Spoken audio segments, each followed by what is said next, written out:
السلام عليكم ورحمة الله وبركاته. ازيكم يا جماعة؟ عاملين ايه؟ يا رب تكونوا بخير. النهاردة هنعمل كيكة بالشوكولاتة سهلة وبسيطة وسريعة وطعمها جميل جدا.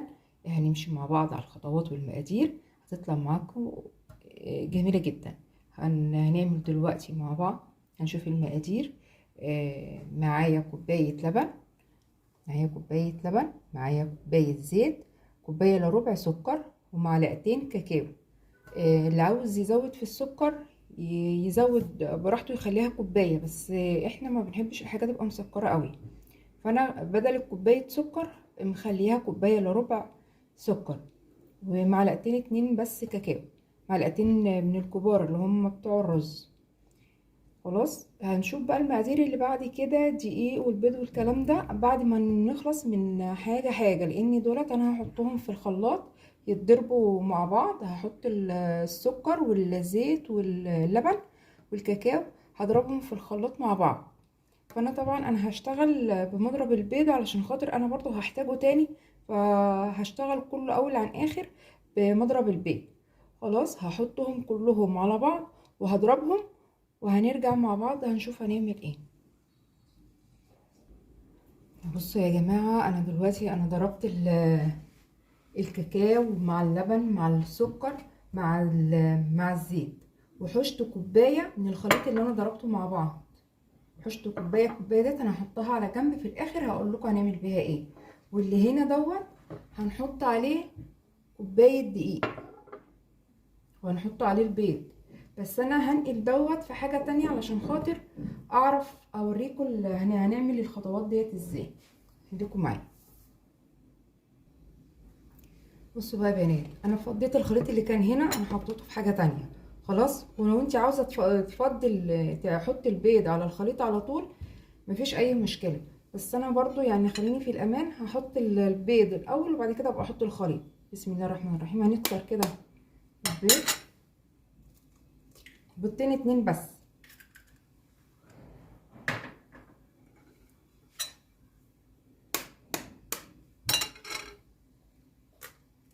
وخلوا بالكم انتوا بتكسروا البيض مفيش قشريه تقع منكم، في حاجه وقعت ممكن تحشوها. خلاص، وهحط معلقه خل بتاعه الاكل، معلقه من خل،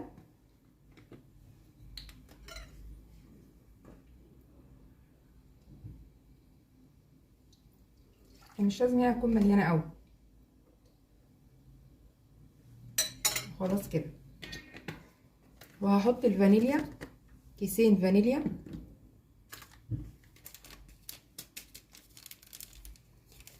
فانيليا يا جماعه من ديت.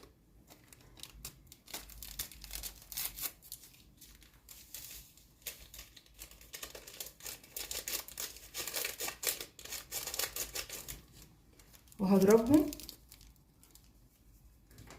وهرجع لكم. بصوا يا بنات، انا ضربت البيض اهوت بالفانيليا بمعلقه الخل. خلاص، ما تخافوش من الخل اللي ما بيتحط في الكيكه، مش بيبان خالص. بسم الله الرحمن الرحيم. هحط بقى الخليط اللي انا عملته في الاول، نفضيه، نخليش فيه اي حاجه.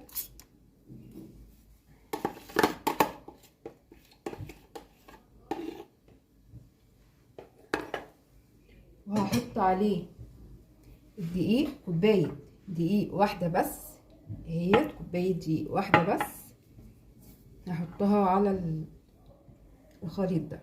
بسم الله الرحمن الرحيم. الدقيق ده يكون منخول يا جماعه، ما ينفعش اي حاجه تتحط كده. والكاكاو برضو، الكاكاو خام على فكره، برضو الكاكاو برضو ننخله، اي حاجه بقدر ننخلها علشان خاطر ما يبقاش فيها اي حاجه، ما نضمنش يعني. هضرب الخليط دوت وهرجع له. بصوا يا جماعه، وانا بضرب الخليط تخلي بالكم من حاجه علشان خاطر ما تغلطوش فيها. هي حاجه بسيطه، لما تيجي تضربوا الخليط بتاع الكيكه لازم يكون يبقى في اتجاه واحد،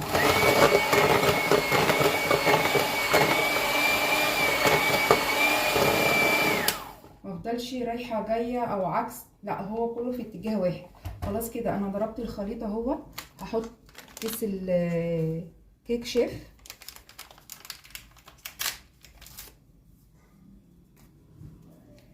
بحطه كده في الاخر وبديها ضربه.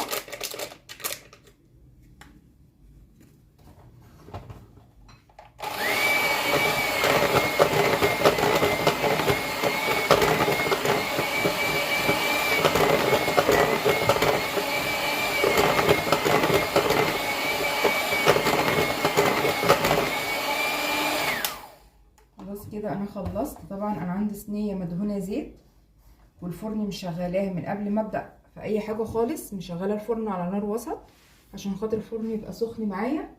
وهحط الخليط في قلب الصينيه اللي هي الوسط.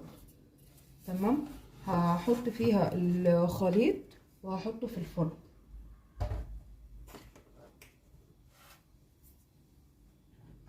بسم الله الرحمن الرحيم. الصينيه مدهونه معايا زيت اهي.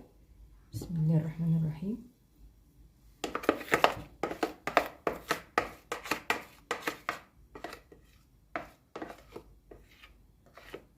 هنزل كل اللي في قلب العلبه ديت، ما خليش فيها اي حاجه. طبعا السباشولا هتنزلك الخليط ده كله، ما تخليش فيها اي حاجه، فطبعا احسن. هفضيها كلها وبعد كده هدخلها الفرن.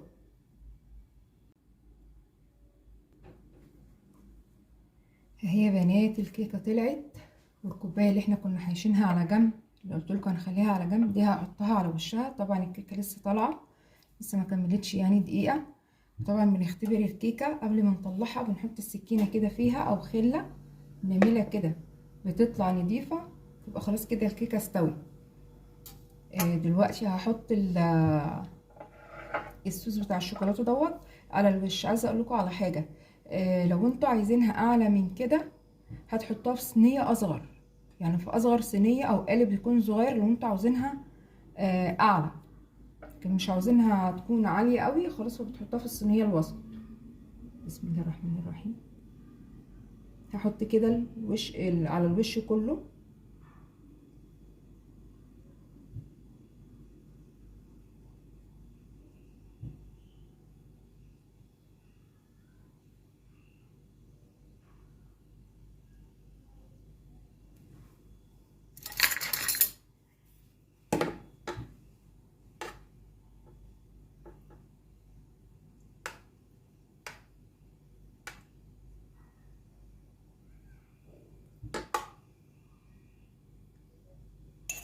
ممكن بقى بعد ما تبرد خالص تحطها في التلاجة، هتبقى ساقعة وهتبقى جميلة جدا.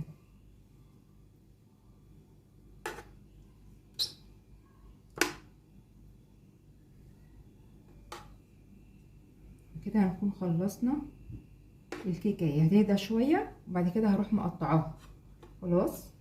بس هي الكيكة كده خلصت معايا. هي هتهدى واحطها في التلاجة وهتدوقوا كيكة طعمها جميل جدا وسهلة وبسيطة، مش مكلفة قوي يعني. هو طبعا مفيش اي حاجة دلوقتي مش مكلفة، بس هي مش مكلفة قوي يعني. يعني بتبقى حاجة حلوة، وبدل ما نروح نشتري جاتوه من بره ومش عارفة الخرطة بكام، احنا برضو ممكن نعمل حاجة بسيطة في بيتنا والولاد بيفرحوا بيها قوي. ادي الكيكة، ومش عاوزة اقول لكم بقى يعني تشجعوني، ويا ريت بقى اللي عجبته الكيكة وطريقتها يشجعني وتدوسوا لايك، تشتركوا في القناة ماشي. هقطعها بس بعد ما تهدى وهوريها لكم. اهو يا بنات الكيكه بعد ما طلعت، بصوا شكلها عامل ازاي. قطعوها براحتكم. طبعا انا حطيتها في التلاجة شويه زي ما قلت لكم، وهي دي كانت الكيكه. وبرده لو انتوا عايزينها تبقى اعلى من كده زي ما قلت لكم حطوها في صينيه اصغر، تكون اصغر من الوسط، وهي هتطلع معاكم عاليه زي ما انتوا عايزين. وهي دي كانت الكيكه بتاعت النهارده. ويا رب بقى تشجعوني وتشتركوا في القناه. كانت معاكم هدى عبد الحكيم.